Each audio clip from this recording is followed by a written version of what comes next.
significance of mRNA compared to the traditional viral vaccines?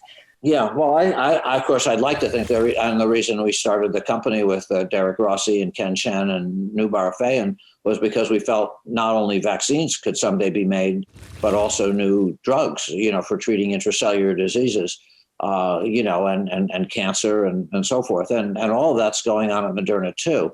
It doesn't get the same attention, obviously, but I do feel it can be useful for that.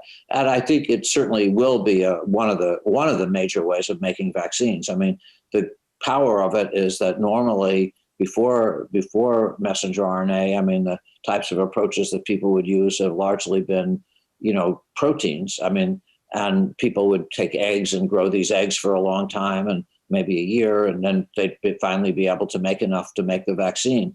The beauty of messenger RNA, there's a central dogma that DNA makes RNA makes proteins. So what we do is you make the messenger RNA and you can make it fairly quickly in a couple of weeks. And then you put it in the nanoparticle, you inject it in the patient. And then the patient's the factory. You don't need to have the eggs. You don't need to wait the year.